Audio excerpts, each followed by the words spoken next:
Amigos, en esta ocasión tenemos un tema muy importante, la comunicación educativa en Latinoamérica. Para eso nos acompaña un especialista de primer nivel, el doctor Enrique Calderón Alzati, quien es director general del Instituto Latinoamericano de la Comunicación Educativa.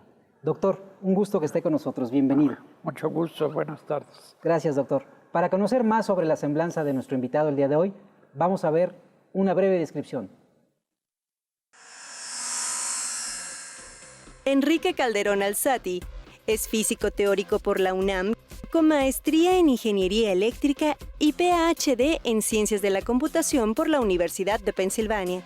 Ha sido profesor e investigador de la UNAM, Instituto de Matemáticas Aplicadas, director del Centro de Cómputo de la Secretaría de Educación Pública, director general de Sistemas y Procesos Electrónicos de la Secretaría de Programación y Presupuesto, consultor de UNESCO, presidente de la Red Iberoamericana de Informática Educativa, director de la Fundación Arturo Rosenbluth, creador del proyecto Galileo de Computadoras en la Educación.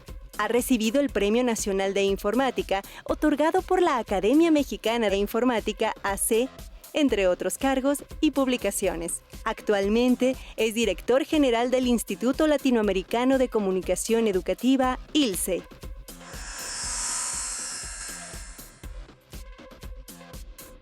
Como ven, el doctor Enrique Calderón es experto en tecnología educativa. Doctor, para iniciar esta charla para nuestra comunidad educativa, ¿puede contarnos qué es el ILCE, el Instituto Latinoamericano de la Comunicación Educativa? El ILCE surge a partir de una reunión de la UNESCO en el año de 1953, en donde, seguramente considerando el liderazgo que entonces tenía nuestro país en América Latina, la UNESCO se plantea la posibilidad, se hace un planteamiento al gobierno mexicano para la creación de un instituto que pudiera de alguna manera permitir mejorar los niveles de educación en toda América Latina, utilizando pues las herramientas del cinematógrafo. De hecho, el ILCE al principio se llamó Instituto Latinoamericano de Cinematografía Educativa. Después se vio que por la televisión pues ya había otras formas de comunicación masiva y posteriormente se le cambió el nombre a Instituto Latinoamericano de Comunicación Educativa. Bueno, esta decisión se tomó, el gobierno mexicano la aceptó y finalmente en el año de 1956 el ILCE empezó a funcionar. Las tareas que teníamos, o que tenía asignadas el instituto tenían que ver con el apoyo a los programas educativos de toda América Latina, de todos los países que de alguna manera solicitaran este apoyo al instituto. Pues a través de los diferentes gobiernos que ha tenido nuestro país, esta misión se fue cumpliendo. El ILCE jugó un papel muy importante durante las diferentes administraciones, digamos desde el tiempo del licenciado López Mateos como presidente, posteriormente con Díaz Ordaz, luego Echeverría y López Portillo. En todo este tiempo, el instituto tuvo diferentes proyectos, diferentes esquemas de colaboración con los países latinoamericanos. Este trabajo se fue cortando después en virtud de que los sucesivos gobiernos de México, a partir de la Madrid, pero principalmente a partir de Salinas de Gortari, pues el interés de México un poco dejó de ser Latinoamérica y con el Tratado de Libre Comercio, pues todo se enfocó hacia Estados Unidos. Esto siguió en los gobiernos siguientes. Todos nos debemos acordar que en el tiempo de Fox era muy claro que nuestro país estaba totalmente orientado a mejorar, fortalecer las relaciones con Estados Unidos a una costa de Latinoamérica, porque en todos los gobiernos que he dicho anteriormente, México siempre ante Estados Unidos se convirtió en un país que defendía los intereses y los derechos de Latinoamérica. Así sucedió en los tiempos de Ruiz Cortines, cuando los norteamericanos trataron de pues desestabilizar a Guatemala y finalmente tumbar al gobierno. Pero después sucedió con Cuba, después sucedió con Somoza, cuando se da la revolución sandinista. Entonces, en todos aquellos tiempos, sí, México era un portavoz, era un guía para los países latinoamericanos. Ya en el tiempo, como digo, de Fox, pues todos recordamos aquella frase muy desafortunada hacia Fidel Castro, diciéndole, come si te vas. ¿Por qué? Pues porque va a venir el presidente de Estados Unidos y no le gustaría que usted estuviera aquí o que estuvieras, le dijo a Fidel Castro. Entonces, pues sí, estas políticas cambiaron y así siguieron después de Fox en los casos de Calderón y de Peña Nieto. En el actual gobierno nuevamente hay un interés de apoyar, de regresar a los esquemas anteriores con Latinoamérica, y en ese contexto pues esperamos que el ILSE vuelva a tener la importancia que tuvo para los gobiernos de hace varios sexenios. Excelente, doctor. Me queda claro que este Instituto de Comunicación Educativa, sentado las bases en México como un organismo internacional y bajo esta nueva concepción de la no intervención hacia nuestros hermanos países en Latinoamérica, es fundamental. Pero cuando hablamos de cooperación, y sobre todo en un tema que es tan noble como la educación, ¿cómo se constituye el instituto a partir de un organismo, una junta de gobierno? ¿Cómo participan los países con el ILSE, que si bien tiene sede en México? Mire usted, los embajadores de los diferentes países de Latinoamérica conforman un consejo directivo, y este consejo directivo tiene como director o como funcionario principal al secretario de Educación. Él es el presidente del consejo directivo. Y pues él me hizo el favor de nombrarme como director.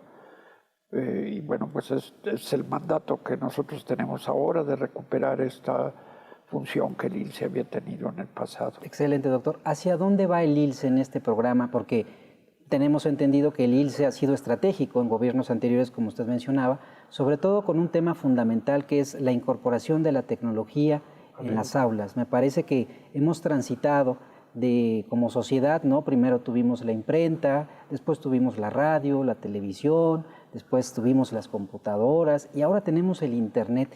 Toda esta historia del ILSE me parece que tiene que ver mucho con cómo ha transitado la tecnología y sobre todo cómo se incorpora la educación. ¿Hacia dónde van las políticas y los programas del ILSE?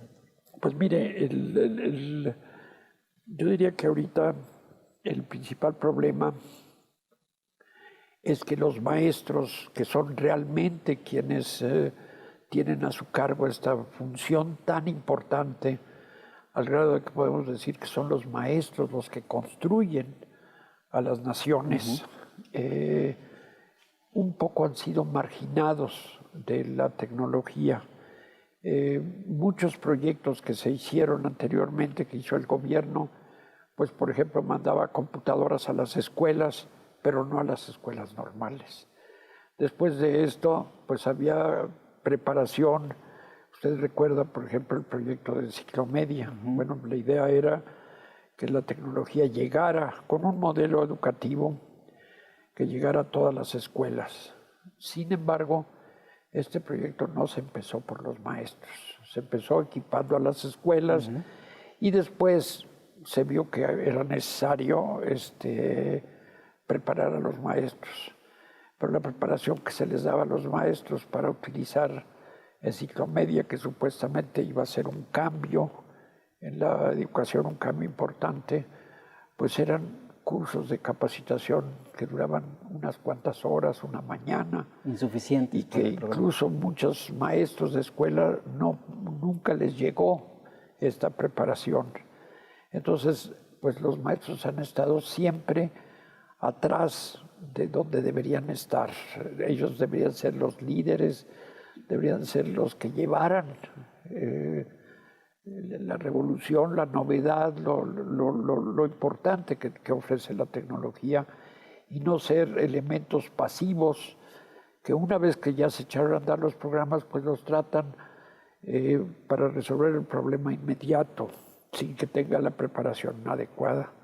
Eso es algo de lo que tenemos que cambiar, y ese es para nosotros un proyecto muy importante, el preparar a los maestros en aprovechar las ventajas que da la tecnología para pues que la educación suba de nivel. Ahora, en este sentido, me queda claro que pues, el caso mexicano, me parece que a nivel Latinoamérica es uno de los sistemas educativos más grandes por la cobertura y por el número de estudiantes, 25 millones en básica y casi 1.2 millones de profesores. ¿Cuál sería el principal reto que tendríamos que enfrentar y que además, bueno, compartimos con Latinoamérica en algunas cuestiones, elementos comunes en la educación? Bueno, déjeme decirle que México, pues sí, por sus dimensiones y su historia, México era un país líder en educación. Hoy ya no lo es tanto. Países, digamos, como Chile, como Argentina, pues de acuerdo con las pruebas que hace cada 3 años la OCDE, ya nos pasaron, ya no somos el país líder. Ahora, por otra parte, para países más pequeños, pues sí esperan mucho que les podamos ayudar. Yo lo que le diría es que si queremos hacer las cosas bien, tenemos que empezar por la propia casa. Y algo que es importante, yo creo decir, es que con todo lo que se dijo de la reforma educativa, de lo que iba a representar, que iba a ser un gran cambio, pues los resultados publicados por la propia Secretaría de Educación de las pruebas Enlace y Planea que se hicieron pues desde 2009 o 2008, no sé, lo que muestran es que que el país iba efectivamente avanzando, mejorando los niveles de desempeño de los estudiantes. Sin embargo, cuando entra a funcionar la reforma educativa, pues el país se fue para abajo. Es decir, hay un retraso ahorita que empieza este gobierno en donde los niveles de desempeño eran similares a los de 2008 o 2009, de acuerdo con esos mismos resultados. Entonces la situación no es halagadora, no es buena. Entonces tenemos que empezar como le digo, por la casa, y hay pues proyectos primero para que nosotros volvamos a tener una posición pues más decorosa dentro del contexto latinoamericano y aún dentro del contexto mundial, porque siempre estamos entre los últimos países de acuerdo con las pruebas de PISA. Me parece muy importante lo que está comentando, doctor. Si le parece, continuamos la charla en el siguiente bloque. Muy bien. Amigos, estamos platicando con el doctor Enrique Calderón Alzati, director del ILSE. No le cambie. Continuamos.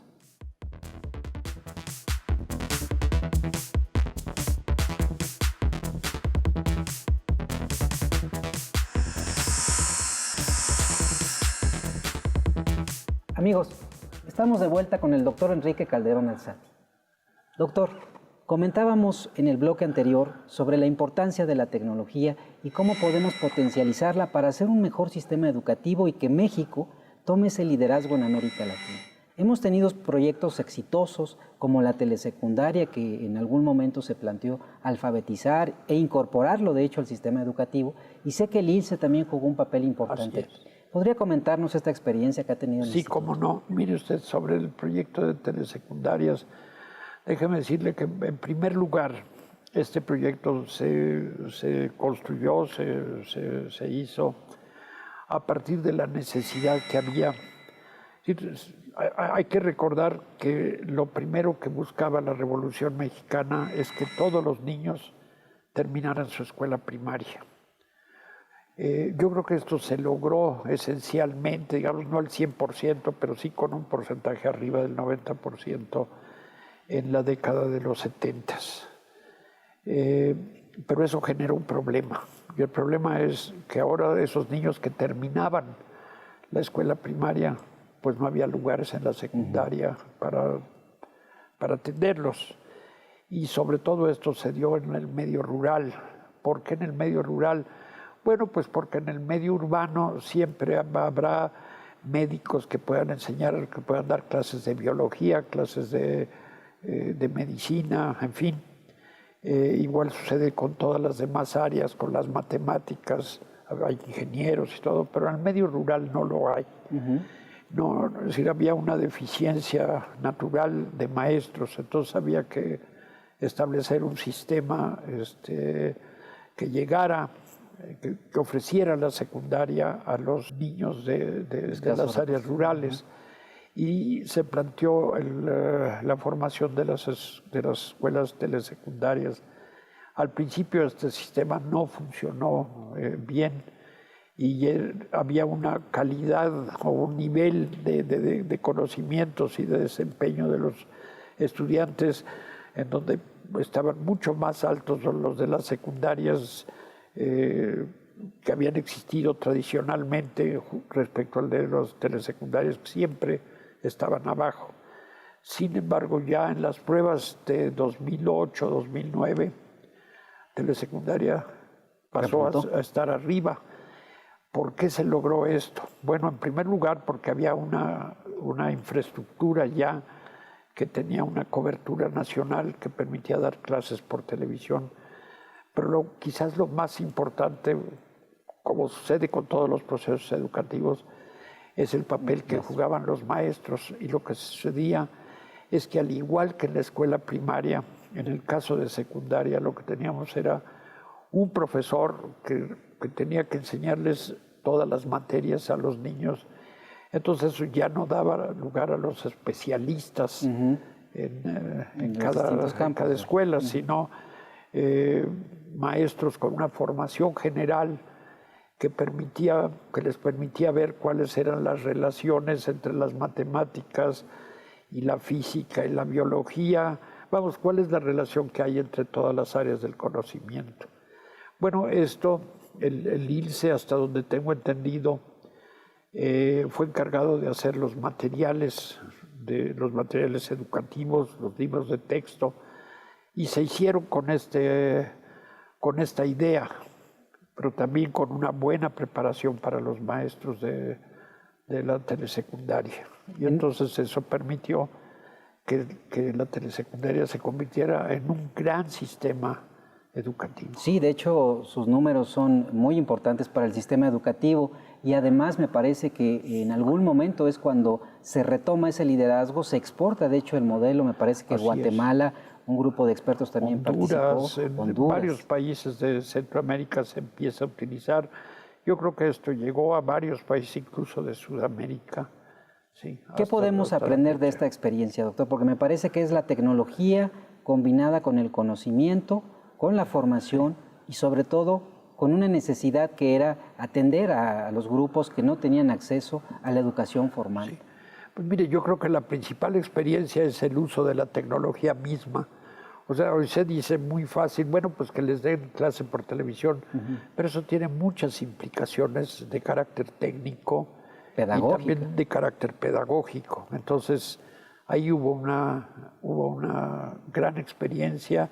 Se pudo demostrar que efectivamente la televisión y las comunicaciones pues eran un instrumento muy importante para la educación, pero desde luego el papel fundamental pues lo tuvieron los profesores, que pienso que deben haber sido preparados, vamos, que deben haber sido los primeros a los que les llegaron los libros, los materiales de acompañamiento, y eso hizo que las cosas funcionaran bien. Ahora, en este sistema, además de la telesecundaria, ¿han existido otras experiencias, como ya lo ha comentado, como Enciclomedia, Red Escolar en su momento también, que fue importante? Después tuvimos otros proyectos, habilidades digitales, en fin. Creo que a lo largo de este tramo también ha sido muy cuestionado el uso de la tecnología indiscriminadamente sin un modelo pedagógico. Así es. Entonces, ¿cuál sería el papel central que tendría que hacerse como organismo internacional que asesora a los gobiernos? ¿Y cuál sería el papel de los gobiernos, sobre todo, para hacer políticas públicas más efectivas? Pues mire, yo lo que le diría, hay dos partes de su pregunta. Lo primero es qué hacer en México y luego cómo llevar esto a Centroamérica, Latinoamérica. Creo que mientras las cosas no funcionan bien en México, pues exportar basura no es lo que tendríamos que hacer. Entonces, la primera parte es cómo hacer de nuevo para que el sistema educativo mexicano mejore. Y esto tiene que ser a través de los profesores. Y lo que en el ICE estamos buscando son dos cosas. Lo primero es cómo poder capacitar o actualizar a los profesores en una educación que utiliza la tecnología, pero que están dispersos en todo el país. Entonces estamos preparando un nuevo modelo para poder enseñarles a los profesores. Esto se dice fácil, pero tiene problemas muy serios. Lo que le quisiera decir es que para nosotros el ideal es que a los profesores los pudiéramos tener en un aula en donde los maestros, los que les enseñan, los instructores y ellos puedan platicar, puedan retroalimentar, puedan formar una comunidad de aprendizaje. Pero no se les puede tener a todos los maestros del país en un solo salón, digo, ni el estadio más grande de fútbol no cabrían. Entonces, el reto es cómo utilizar la tecnología para poder tener un programa de preparación de los maestros que sea lo mismo que un salón de clase. Ese es el gran reto para la educación. Se han preparado, se tienen muchas experiencias tecnológicas de lo que se llama educación en línea, pero ahí no se logra lo que se logra en un salón de clases, porque el profesor, cada profesor en su rinconcito del país, pues está recibiendo la información, la lee y demás, pero la interacción con el instructor y la interacción con sus compañeros, esa es la que no se da. ¿Cómo resolver ese problema? Eso es en lo que estamos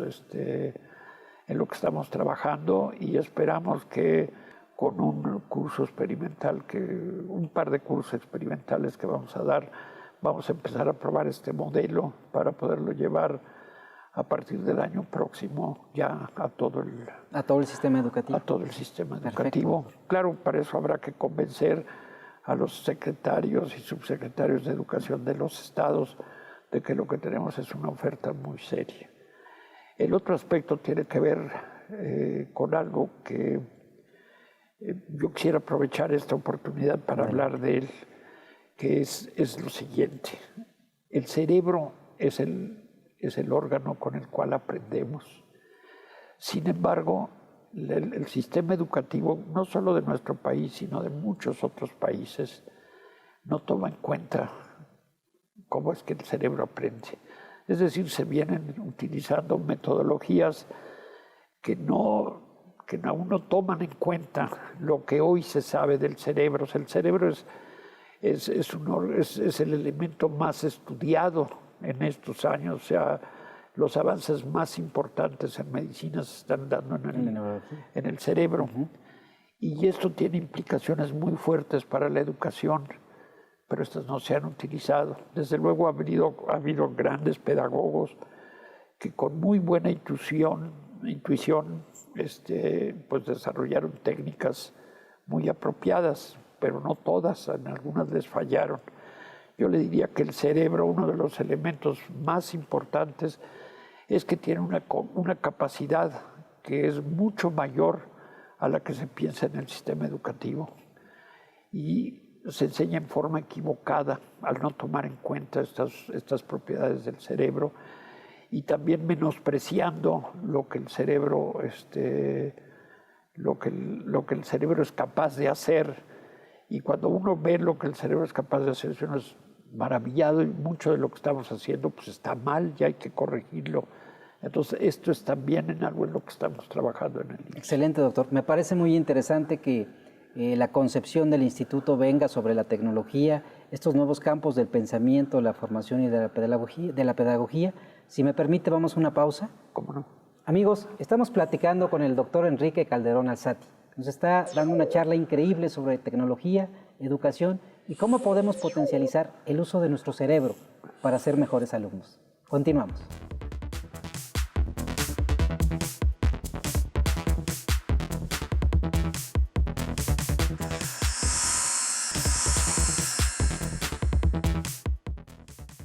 Amigos, estamos de vuelta con el doctor Enrique Calderón Alzati, director general del ILSE. Doctor, nos comentaba usted en el bloque anterior sobre la importancia del cerebro para nuestro sistema educativo y cómo podemos potencializarlo, esta gran máquina que es lo que le da vida a nuestra forma y a nuestra formación. ¿Hay algunos ejemplos, doctor, que nos pudiera comentar? Sí, a ver, te voy a mencionar dos. El primero tiene que ver con las matemáticas. Las matemáticas son el coco de la inmensa mayoría de los estudiantes. Incluso hay muchos que dicen, no, yo no quiero estudiar matemáticas sociales, porque son muy difíciles. Sin embargo, lo que le quiero comentar es que esto no es cierto. Es decir, lo que se ha encontrado es que es absolutamente falso. El cerebro de los seres humanos es un cerebro hecho para hacer matemáticas. O sea, todos somos matemáticos de nacimiento. Déjeme decirle que incluso lo que hoy se sabe es que el cerebro de animales mucho más primitivos tiene capacidades matemáticas. Por ejemplo, si usted ve o si tú ves un ave de caza, un águila, que por allá abajo, es decir, que va volando a 300 metros de altura, 400, y ve por allá un conejo, una presa, y se tiene que lanzar para capturarla, pero resulta que atrás de la presa hay unas rocas, y lo que va a suceder es que se va a ir, va a cazar a la presa, y luego cuando se quiere elevar va a chocar con la roca o va a chocar con un árbol.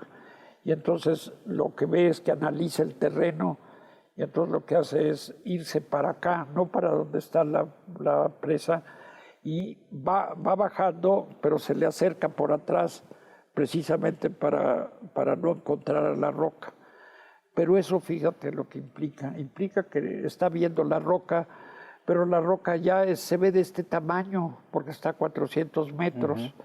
Entonces tiene que hacer cálculo. El cerebro tiene que hacer un cálculo de eso, realmente qué altura está, y estas aves no se equivocan, porque si se equivocan ya no habría aves, ¿sí? Tarde o temprano todas terminarían estrellándose en algún lado. Hacen perfectamente la trayectoria y agarran la presa y se elevan. Eso lo que implica es equivalente a pensar que sus cerebros pueden hacer cálculos logarítmicos. Tú ponle a un niño de secundaria un problema de logaritmos y verás el miedo que le tiene. Lo que sucede es que los adultos somos los primeros en decir, no, es que las matemáticas son muy difíciles, tú no puedes porque eres medio tontito, etcétera, y se lo empiezan a creer, ¿sí? Y entonces pues ya no, ya dicen matemáticas no, además las matemáticas son feas, son inútiles, y lo que hay que hacer es otra cosa. Déjame decirte, por ejemplo, un jugador de béisbol que cuando el bateador le pega la pelota y la ve cómo se eleva, él tiene la capacidad para ir para determinar en dónde va a caer la pelota. Y eso lo hace en un segundo. Y eso es equivalente a resolver una ecuación de segundo grado. Y en la escuela, con el método que se usa, ¿sí?, que implica una raíz cuadrada por ahí, se tarda unos 4 minutos en resolver y él lo hace en un la segundo. solución. Y el cerebro lo hace en un segundo. ¿Cómo? Bueno, pues hay que investigar esto, cómo es que el cerebro lo hace. Y entonces un niño puede ver una ecuación de segundo grado y así viéndola resolver el problema, ¿sí? Eso es lo que nosotros estamos proponiendo, lo que estamos buscando con las matemáticas. El otro ejemplo, déjame decirte, bueno, no sé si esto te deja alguna duda. No, ahora en esta parte, ¿cómo podemos hacer que los profesores puedan establecer una lógica para el aula, para que ellos puedan incentivar a los alumnos? Lo que tenemos que hacer es enseñarles a los profesores, vamos, demostrarles que el método con el que se han enseñado las matemáticas es un método mecánico, en donde los niños aprenden de memoria una solución, un método, pero no saben por qué, no entienden de lo que se les está hablando, lo siguen mecánicamente. Mientras que si dejamos que se utilice todo el potencial que tiene el cerebro, y eso es enseñar las matemáticas de otra manera, más gráfica, más visual, las matemáticas van a dejar de ser un problema. ¿Qué otro ejemplo tendríamos, doctor? El otro ejemplo tiene que ver con la memorización, y este es todavía más simple de entender. En la escuela a los niños les enseñan a memorizar cuáles son los países y sus capitales, y se pasa uno horas y horas los maestros enseñándoles a memorizar todo lo que, este tipo de cosas, países, capitales, estados, nombres de ríos, nombres de montañas, o nombres de presidentes, o fechas de batallas, y cree que con esto la memoria va a mejorar, va a avanzar. No, pues eso no es cierto, porque los seres humanos tenemos una capacidad de memoria prácticamente infinita, y los niños la tienen mucho antes de ir a la escuela, tienen esa capacidad. El problema está en que lo único que el cerebro memoriza es aquello que considera importante. Y lo que no es importante, ya se lo puede repetir 10 veces y todavía no lo aprende, ¿sí? Entonces, también aquí pues estamos enseñando que la capital de Checoslovaquia o la capital de Polonia es Varsovia. Pues a mí qué carajos me importa, ¿para qué me va a servir? Para nada. Entonces me lo dicen una vez y media hora después ya no, entonces tengo que estar repitiendo como loro, y lo sabemos, lo podemos aprender a repetir igual que los loros. Pero ¿qué quiere decir? Nada, no nos dice absolutamente nada, porque no entendemos ni qué es ser capital, ni qué es ser país, etcétera, etcétera. Entonces se pierde el tiempo en este tipo de cosas. Ahora, en esta formación me parece que ha habido una escuela del pensamiento muy importante que busca enseñar a aprender a los niños, no a razonar bajo la memoria, sino a aprender, y que ellos en este pensamiento, y no solamente en esta parte de la neurociencia, sino también yo creo que hay otras partes como las emociones, que también es otro componente que está ahora muy implícito en las nuevas tendencias pedagógicas. ¿Qué emociones sienten ellos? La alegría, el coraje, ¿no? Sí, déjame decirte que lo que acabas de decir es lo más importante. Las emociones son el sistema de control del cerebro. Entonces, si nosotros queremos que los niños aprendan, lo que tenemos que, como maestros, es entender y manejar las emociones de los niños. Es decir, entusiasmarlos, desafiarlos, ponerlos a trabajar en equipo, porque se generan emociones distintas. Y la más importante de todas es la autovaloración. Es decir, cuando un niño se da cuenta de que puede, por ejemplo, si le pongo una torre cubitos de madera para que haga una torre, y su meta es hacer una torrecita, y ve que la puede hacer, ¿cuál es lo siguiente? Hacerla más alta, etcétera. Digamos, yo lo que te diría, yo recuerdo que para mí el gran reto y lo que me impulsó a llegar a tener una profesión y un doctorado fueron los cometas. Yo creo que con los cometas me eduqué más que con todo lo que pudieron aprender en la escuela primaria, que era construyendo un cometa y ver que ese cometa volaba. Pero yo quería que volara más alto y entonces empecé a estudiar y a ver cómo hacer. Había que hacerlo más resistente también. Y en la medida que, exacto, en la medida que tú vas viendo que tus cometas son más altos, te vas reafirmando en tus conocimientos. Es una emoción muy bonita. Yo creo que es de las emociones más importantes que tenemos los seres humanos. Y eso no se toma en cuenta en la educación tradicional. En nuestro sistema educativo esto sería entonces un nuevo eje de formación, ¿no? Voltear hacia una nueva escuela mexicana que pensara en el aprendizaje colaborativo, por un lado, y además en la felicidad de los niños. Yo creo que esa suma de emociones sí, los en lleva la a ser autovaloración, la emoción positiva, ¿no? ¿Cómo hacer que los maestros den nuevas enseñanzas o técnicas de aprendizaje para que puedan incorporar habilidades para que los niños sean más felices? ¿No? Es uno de los grandes problemas del sistema educativo de nuestro país, al menos, es el pensamiento dogmático. Si yo te pregunto ahorita por dónde sale el sol, bueno, creo que tú me oíste, por dónde sale el sol y toda la gente te dice celeste, y el maestro le da clases a sus niños que es por el este. No importa que sepa que si nos paramos temprano en la mañana y tuviéramos una brújula y dónde está el este y el sol sale por acá, seguimos diciendo que sale por el este. El pensamiento dogmático nos ha hecho mucho daño. Entonces, lo que tenemos que enseñar es enseñar las ciencias o el compartir el conocimiento de la ciencia, que no es exactamente enseñar, de manera que ya no haya pensamientos dogmáticos, sino el pensamiento a partir de la experimentación.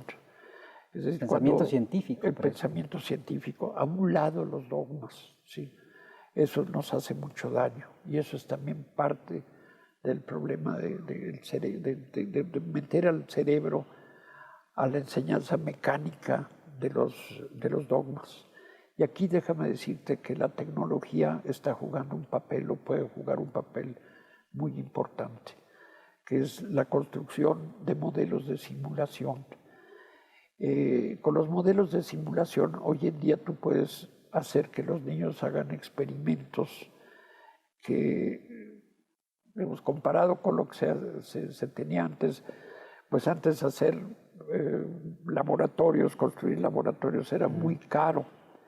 Hoy en día tú puedes hacer laboratorios virtuales, que son simuladores, dentro de una computadora, que les permite entender por qué los planetas se mueven alrededor del Sol y qué pasa si a un planeta le pones más masa o menos masa o más velocidad y ver qué pasa. Y entonces se entienden las leyes de la física no memorizadas. O sea, vamos, lo que se ha creído hasta ahora es que si un niño recita como perico las leyes de los gases o las leyes de Newton, pues hay que aprobarlo, ya sabes ciencias. No, eso no es cierto. Lo único que sabes son dogmas, porque son ciertas, pero pueden ser igualmente falsas. Eso es lo que tenemos que cambiar. Y estos laboratorios te permiten hacer incluso hoy en día simulaciones o experimentos que te permiten aprender en media hora lo que, digamos, a Kepler le tomó 15 años haciendo observaciones de los movimientos de los planetas. Prácticamente nos estamos convirtiendo en dioses con el uso de la tecnología. Tenemos ahora un gran potencial, doctor, que es la tecnología y el conocimiento. Así es. Si me permite, vamos a continuar en el siguiente bloque, doctor. Amigos, estamos platicando con el doctor Enrique Calderón Alzati, director general del ILSE. Estamos charlando sobre tecnología, cómo nuestro cerebro se ve inserto en nuevos mecanismos para poder potencializar nuestro aprendizaje. No le cambie y recuerde nuestras redes sociales, TV Educativa MX en Twitter y Televisión Educativa MX en Facebook. Continuamos.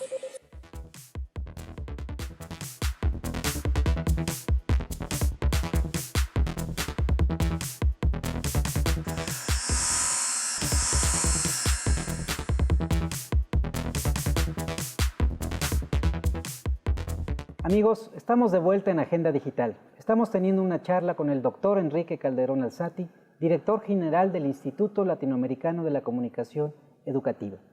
Doctor, hemos platicado sobre la tecnología, el papel del ILSE y sus programas que van a emprender para reposicionar este instituto a nivel latinoamericano y sobre todo el papel del cerebro. En esta nueva escuela mexicana se está planteando que nuestros niños, jóvenes, no se queden sin educación. Es evidente que la tecnología jugará un papel muy importante, doctor. Así es, yo creo que la tecnología está permitiendo la creación de instrumentos que antes eran impensables. Uno de los grandes problemas de la educación era los laboratorios. No, las escuelas, las que tenían laboratorios nunca funcionaban. Yo recuerdo cuando era estudiante que la hora del laboratorio de química pues era hora muerta porque el laboratorio no tenía, sí tenía probetas y tenía mecheros y demás, pero no tenía gas, no tenía las sustancias. En fin, era todo un problema la logística de los laboratorios. Hoy en día la tecnología nos permite crear estos laboratorios virtuales de los que hemos estado hablando para enseñar prácticamente cualquiera de las ciencias, incluso para el lenguaje y para la historia y la geografía.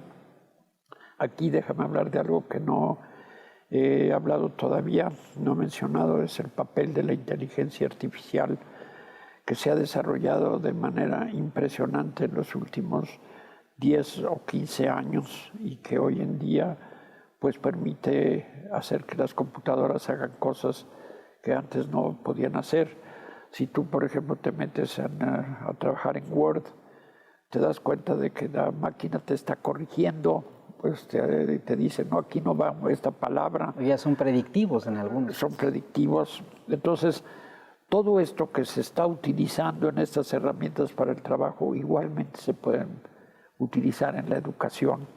Entonces, en ese sentido, pues también los desarrollos son muy importantes y sí creemos que en los próximos años lo que vamos a tener es verdaderamente esquemas educativos que hace 5 años eran inimaginables. Ahora, doctor, se habla a nivel internacional de una cuarta revolución tecnológica, donde evidentemente la inteligencia artificial, el Big Data, ¿no? O sea, todos los datos que se generan y el Machine Learning, o sea, cómo enseñamos que este pensamiento computacional trabaje de manera predictiva, pero ya también lo ha comentado usted, sobre todo la necesidad de contar con infraestructura suficiente.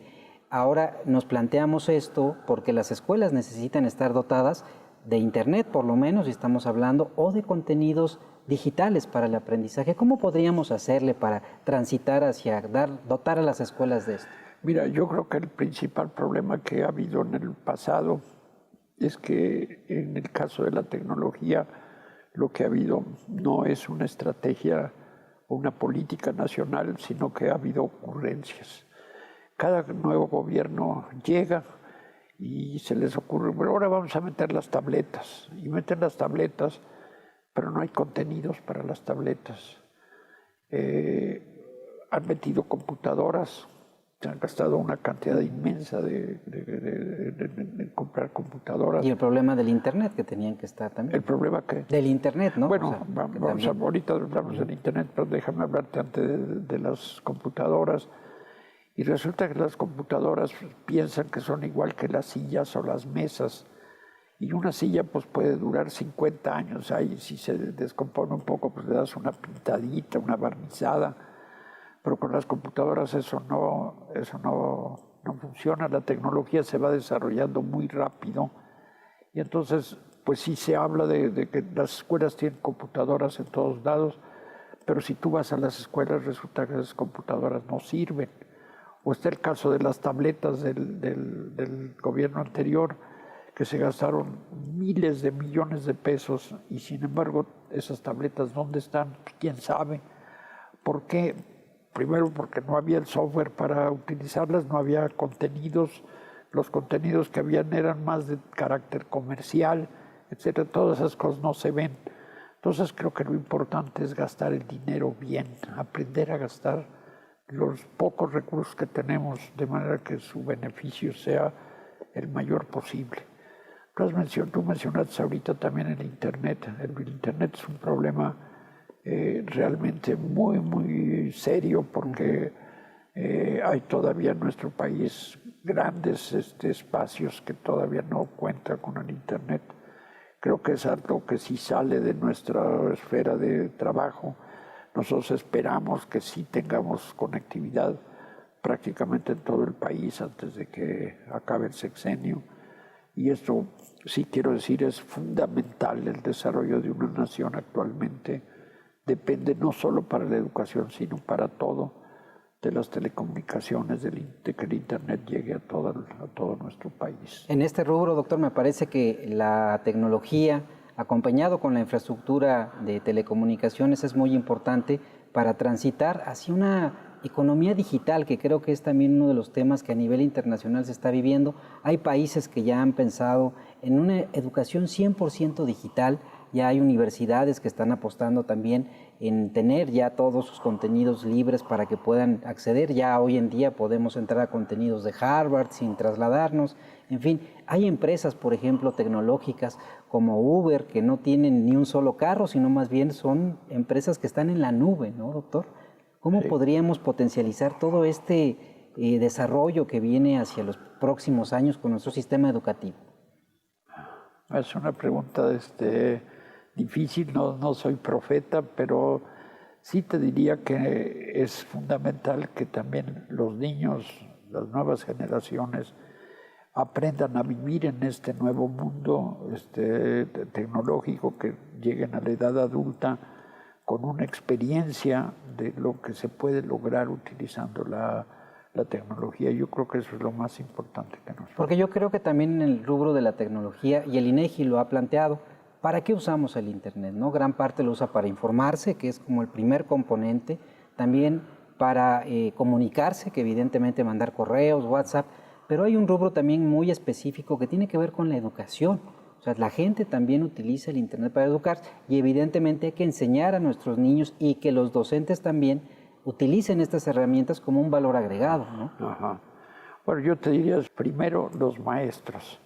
Mientras no tengamos a todos los maestros preparados para poder enseñarles, para poder compartir con sus estudiantes lo que la tecnología puede hacer por ellos, estaremos caminando por un rumbo muy, pues yo diría, muy inestable. Ahora se habla también de formarlos en habilidades digitales.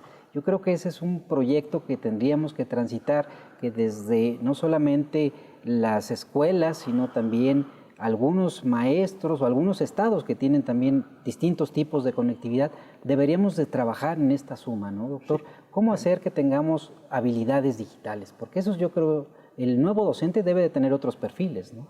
Así es, sí, como te digo, tenemos que empezar por los profesores, pero también sí el país debe tener ya una meta de decir, para tal año todas las poblaciones del país van a contar con Internet. Ese es el gran reto. El gran reto son los contenidos y obviamente llegarle a Internet. Ahora, doctor, retomando también el papel de Latinoamérica, ha habido países que han implementado una agenda digital educativa con una meta muy clara de habilidades digitales, investigar, porque creo que eso es importantísimo. El ILSE hace un par de años también era referente internacional en innovación, en tecnología, en educomunicación, que fue una rama también que se desarrolló mucho desde el instituto. ¿Cómo podríamos fortalecernos a nivel latinoamericano para proponer nuevas metodologías para la enseñanza-aprendizaje? Mira, yo creo que en la medida que una comunidad es más grande y está mejor comunicada, las cosas avanzan más rápido. Lo que creo es que ya a nivel latinoamericano lo que ha sucedido es que los países tienden a estar aislados, cada quien tratando de resolver sus problemas. Lo que nosotros esperamos es también poder jugar un papel muy importante en este acercamiento con los diferentes países, no solo para nosotros llevarles tecnología, sino también para saber qué tecnologías, qué avances, qué desarrollos hay en cada país que se puedan utilizar en los otros países. O sea, no buscamos un liderazgo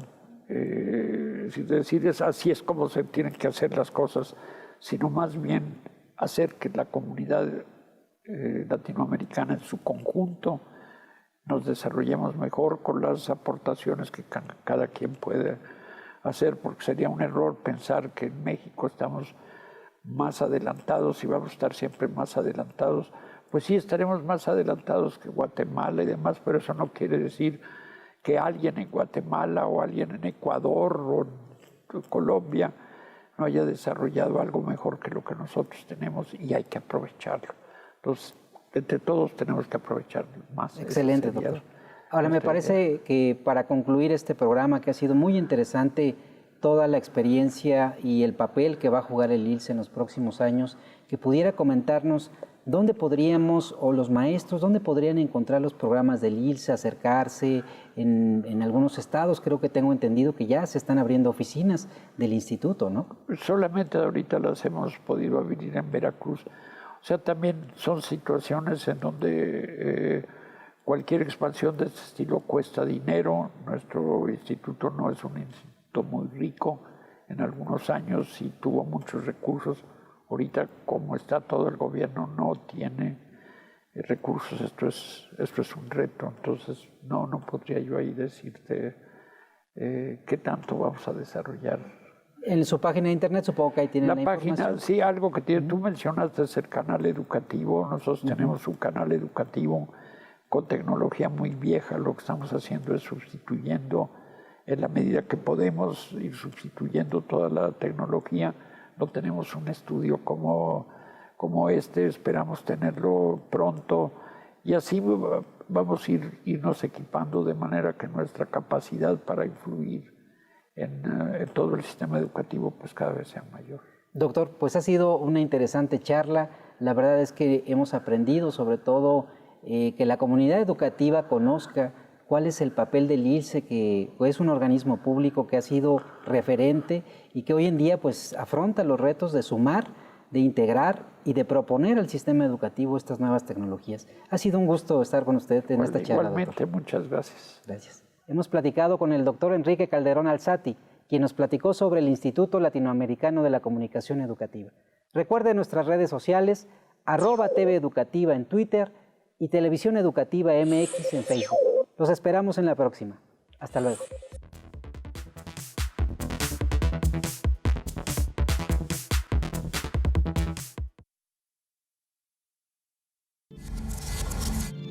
Televisión Educativa.